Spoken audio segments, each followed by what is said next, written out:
This video contains text about religion and the strong beliefs in an almighty spirit. It's understood this could be offsetting or offensive to some, and we kinda sorta half-heartedly apologize if you're so close-minded you can't hear about others' beliefs without getting your panties in a pinch or your boo-boo bruised. Viewer discretion is advised.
Hey guys and gals, it's your buddy Drew with Living History's Mysteries and Three-Eyed Raven Productions.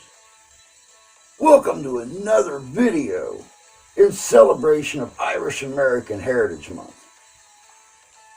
You know, as I'm sitting here and I'm working on these videos and I'm looking for topics to talk about, it hit me that it just wasn't right to not include one of the most important people's stories to come out of Ireland. He started off as a slave. He found his faith. He returned home to Britannia. And as part of his faith, returned back to Ireland and made history. Of course, I am talking about St. Patrick himself. And you know, there's not a lot out there about him. So I had to compile different things, build some stuff myself to get his story across. This video is going to be a little different than normal, but I think you guys are going to get the gist of who Patrick was, what his faith meant to him, and well, what ultimately happened and why we have St. Patrick's Day, not only in America, but around the world. Check this out.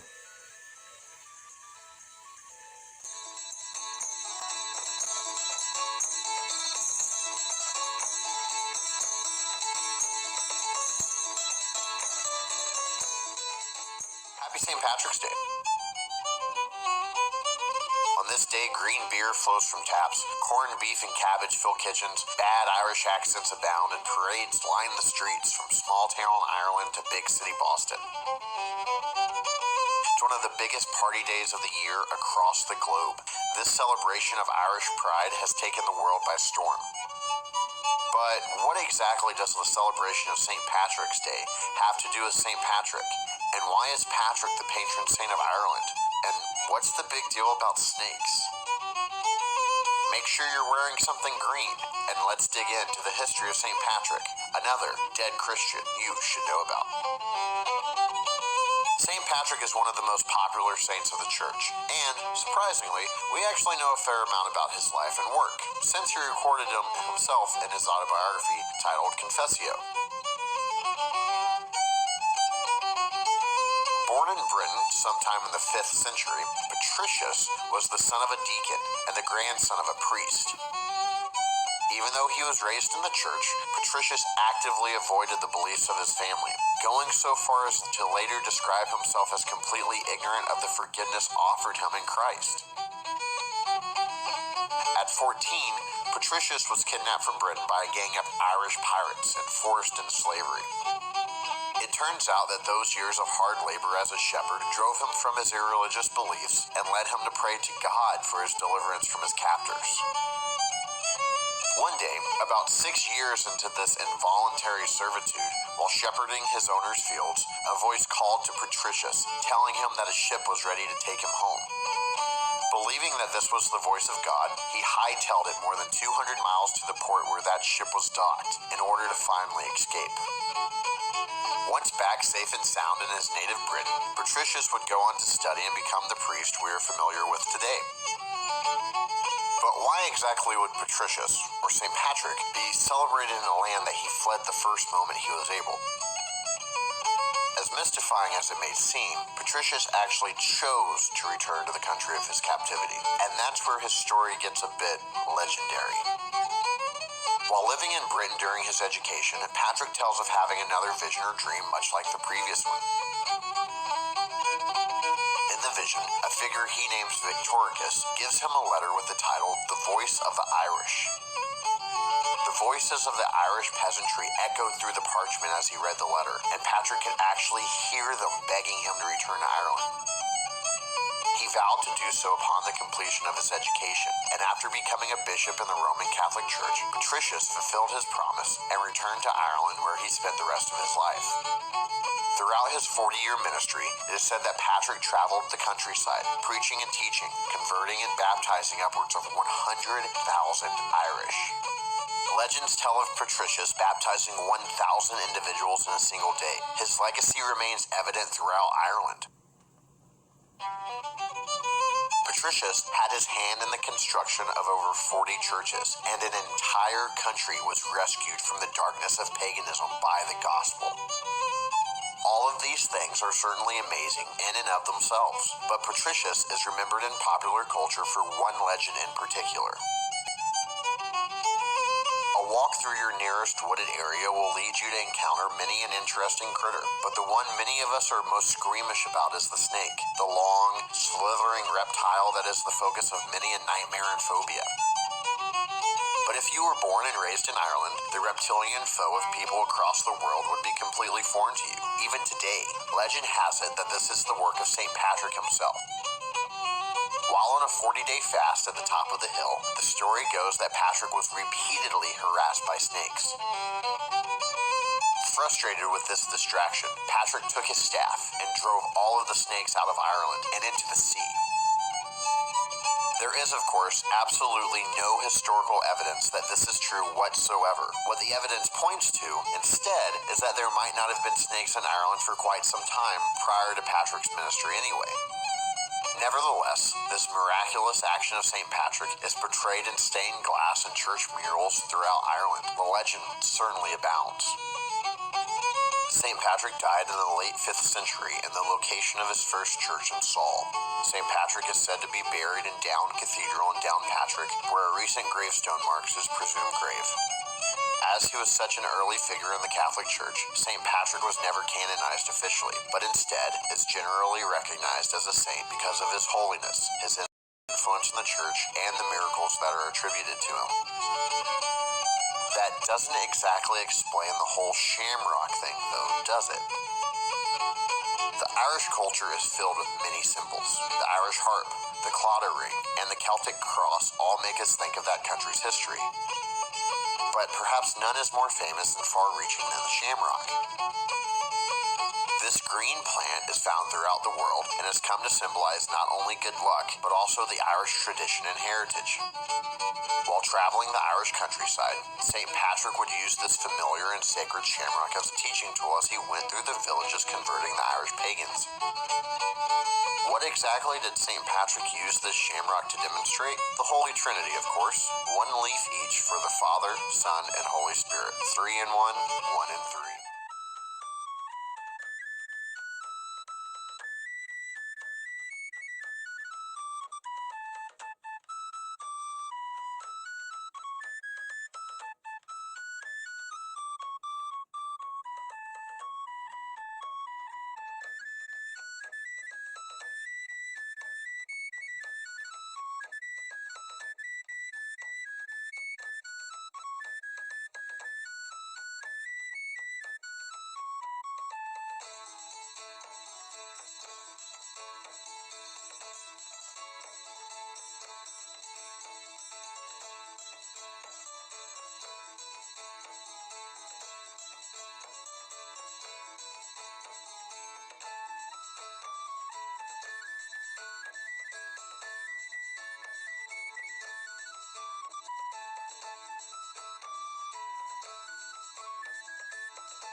Welcome back. You know, it's like I said in the beginning, there's not a lot out there about St. Patrick. Not a lot of usable material anyway. So I had to compile this video both from my own creation and through little excerpts I found in other locations. And of course, we threw in a little animation in the process. Patrick had a fascinating story, how he started off being captured by Irish slave traders, dragged back to Ireland where he stayed for 6 years tending a flock of sheep. And one day, God spoke to him and told him what he needed to do. And he returned home, and his faith grew, and his faith grew, until ultimately he went back to the place where he was held captive for 6 years. And he brought Christianity as a whole back to Ireland. It's a fascinating story how we got St. Patrick's Day, like I said, not just in America, but all over the world, and why we celebrate the history of St. Patrick. But that's all I got for you guys today. I really hope you enjoyed this look. Of course, we have really just started Irish American Heritage Month here on the channel. And we're going to keep looking at the history, the lore, the stories of Ireland. But for now, you take care of yourselves. Take care of each other. God bless you. God love you. We do. We'll see you out there.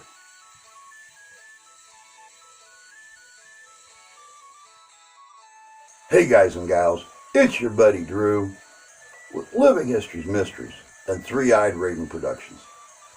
You know, so often on this channel, I run across really awesome people who not only I take an interest in, but they take an interest in me and my likes and my needs. Since we are celebrating Irish American Heritage Month, I figured this is probably about as appropriate as we can get. One of our recent guests on one of our Friday night live stream interviews, Tildar Hobblescotch, is a lover of a fine pipe. And he knew that I myself not only enjoyed my cigars, but I enjoy a fine pipe as well. On a recent expedition, he was able to run across a beautiful pipe from a place called McQueen Pipes, the wood and stem company. I just received this just a couple days ago, and I couldn't wait to share it with you guys. It's a beautiful cherry wood pipe, wonderfully crafted stem, and it's got a beautiful draw. And I can't wait to find a nice fine pipe weed to put in this pipe and put this old tavern pipe to good use. But I want to thank Tildar for thinking of